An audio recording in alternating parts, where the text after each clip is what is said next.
पुणी शीतर थर सारा राज्य। तो चलन देखने संपूर्ण अपडेट कौन रही गरमर मिल आश्वस्ति एबेठारू जमी खरा हो संभाळा कष्ट किंतु एबे किछि दिन व्यवधान पर राज्य को पुणी फेरी शीत शीत लहरी अनुभूत होगा पारद तलमुआ होइछे। समग्र राज्य में रातिर तापमात्रा सर्वनिम्न ह्रास पाई बेले सुंदरगढ़ हिरोई रे सर्वनिम्न 8 डिग्री तापमात्रा रेकर्ड करा जायछे। सेपरि 12 तारिख में उपकूल ओडिशा समेत मयूरभंज केन्दुझर ढेंकानाल सुंदरगढ़ बौद्ध जिले में गोटे रु 2टी स्थान में स्वल्परू मध्यम धरण वर्षा होबार संभावना रही है। तेज आसंता 24 घंटा जाए राति तापमात्रा सेमिति किछि परिवर्तन होबार आशंका नहीं बोली पाणीपाग विभाग पक्षर सूचना दि जाइए।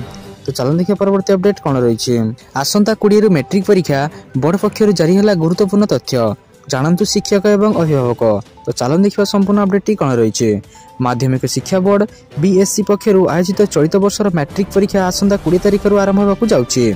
एथिपाई मैट्रिक माध्यमा और राज्य मुक्त विद्यालय सर्टिफिकेटर समस्त तथ्य बोर्ड वेबसाइट www.bscodisha.ac.in रे अपलोड करा जाइछे। ए वेबसाइट रे केउ स्कूल को परीक्षा केंद्र उत्तर खाता मूल्यांकन केंद्र और नोडाल सेंटर करा जाइछे।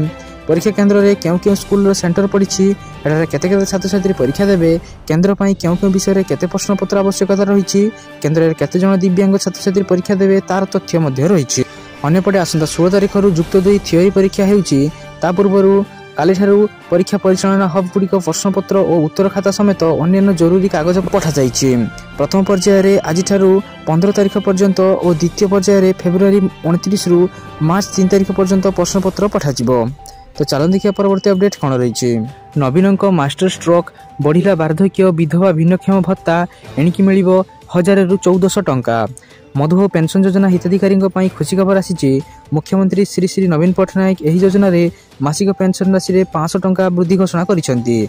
एणिकी मधुबाबू पेंशन योजना रे हिताधिकारी माने सर्वनिम्न पेंशन राशि 1000 टंका पाइबे। एही वर्धित पेंशन हिताधिकारी माने चलित फेब्रुआरी मासरू पाइबे। पूर्वर यह योजना हिताधिकारी माने यथाक्रमे 500 टंका 700 टंका और 900 टंका पाउथिले। वर्धित पेंशन अनुसार से एबे यथाक्रमे 500 जमाने पाउथिले 1000 पाइबे 700 जमाने पाउथिले 1200 पाइबे और 900 जमाने पाउथिले 1400 पाइबे। यह वर्धित पेंशन पाई राज्य सरकार वार्षिक 3683 कोटी टंका खर्च करिवे।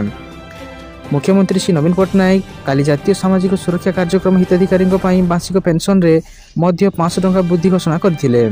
मधुबाबू पेंशन योजना रे हिताधिकारी माननकु फेब्रुआरी मासर पेंशन फेब्रुआरी 20 रु 25 तारिख मध्य प्रत्यक्ष भाव मिलिबो। एही योजना रे छोट पिलांक ठारू 79 वर्ष पर्यंत हिताधिकारी माने मासकु 500 टंका पांती 80 वर्ष रु अधिक 700 टंका पांती। भिन्नक्षम व्यक्ति क्षेत्र में 40 रु 59% अक्षमता थिबा लोक को मासकु 500 टंका पाउथिबा बेले 60% बा अधिक अक्षमता थिबा व्यक्ति 700 टंका पांती। 60% रु अधिक अक्षमता थिबा 80 वर्ष रु ऊर्ध्व लोकंकु मासिक 900 टंका मिली थाए।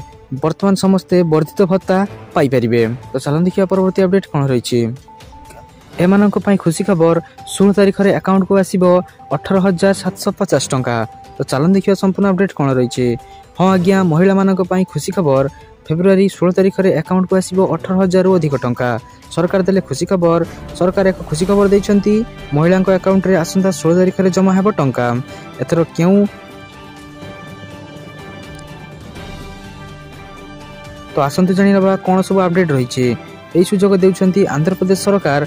आज्ञा हाँ एही मास अर्थात फेब्रुआरी 16 रे चित्तौर जिला कुप्पामा रे आयोजित हेबाकु थिबा एको कार्य रे आज्ञा हाँ एही मास अर्थात फेब्रुआरी 16 तारिख रे चित्तौर जिल्लार कुप्मा रे आयोजित हेबाकु थिबा एको कार्यक्रम रे मुख्यमंत्री जगनमोहन रेड्डी बटन दबाई हिताधिकारी अकाउंट को टंका जमा करिवे। यह कह जाय पारे जे यह महिला को बड़ उपहार परे। एही योजना अधीन रे सरकार सीधासलख एससी एसटी 39 रु 60 वर्ष बयसर संख्यालघु जातिर महिला बैंक अकाउंट रे 18,750 टंका जमा करिवे। साधारणतः मुख्यमंत्री हस्तांतर योजना अंतर्गत टंका गत वर्ष आसीबार थिला तथापि एही प्रक्रिया विलंब घटिछे। निकटरे होइथिबा कैबिनेट बैठक रे एही योजनार कार्यकारिता को कैबिनेट अनुमोदन करिथिले। आयकर विभागर अर्थ जेउ माने आयकर अधिनियम अनुसार अंतर्भुक्त नुहंती सेमाने एही योजना पई योग्य। जेउ मानकर 3 एकर किंबा 10 एकर रु कम जमी अछि सेमाने एही योजनार लाभ पाई परिबे। चलन देखिया परवर्ती अपडेट कोन रहिछि 10मा किंबा आईटीआई पास करथिले सुवर्ण सुजोग ईस्ट कोस्ट रेलवे रे चाकरी करंतु। ओडिशा चाकरी ईस्ट कोस्ट रेलवे रे बाहरी विज्ञप्ति चयन हेले दरमा 63,000 टंका। ओडिशा रे बाहरी रेलवे रे नियुक्ति ईस्ट कोस्ट रेलवे एने विज्ञप्ति प्रकाश करिछि। रेलवे नियुक्ति सेल स्काउट एवं गाइड कोटा पाई ग्रुप सी एवं ग्रुप डी रे केतोटी पद पाई विज्ञप्ति बाहरिछि। प्रार्थी भुवनेश्वर रे रही चाकरी करिवार सुजोग नै परिबे। ऑफलाइन मोड रे एहियार आवेदन चलिछि। ए नियुक्ति प्रक्रिया माध्यम रे ग्रुप सी एवं ग्रुप डी रो पदवी पूरण हेबो। तो योग्य आग्रही प्रार्थी माने यार ऑफिशियल वेबसाइट www.rrcbbs.org.in को जाई ए विषय रे जांच करि परिबे। तो गुरुत्वपूर्ण तारीख विषय जानि नबा। आवेदन तारीख 1 फेब्रुआरी रु आरंभ होई सारिछि। आवेदन शेष तारीख 29 फेब्रुआरी रहिछि। योग्यता विषय जानि नबा। प्रार्थी माने स्थानीय भाषा ज्ञान सहित एक स्वीकृत बोर्ड किंबा विश्वविद्यालय रु आईटीआई किंबा +2 पास करिथिबे। एवं अधिक जानिया पई आपण माने यार ऑफिशियल वेबसाइट को विजिट करि परिबे।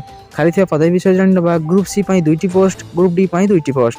सर्वनिम्न 18 वर्ष, सर्वाधिक 30-35 वर्ष। बयस गणना 1 जुलाई 2024 आधार रे हेबो।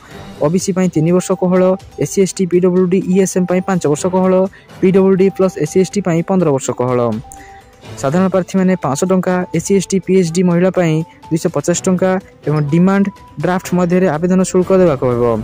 सर्वनिम्न दरमा 19,900 टंका रहिछि एवं सर्वाधिक दरमा 63,200 टंका रहिछि। तो संपूर्ण तथ्य जानिया पई आपण माने यार ऑफिशियल वेबसाइट को जाई संपूर्ण तथ्य जानि परिबे एवं आवेदन मध्य करि परिबे। तो सारा दिन एपरि बछा बछा एवं गुरुत्वपूर्ण खबर जानिया पई हम चैनल को सब्सक्राइब कर रखंतु एवं आ वीडियो को गोटे लाइक कर दियंतु। धन्यवाद।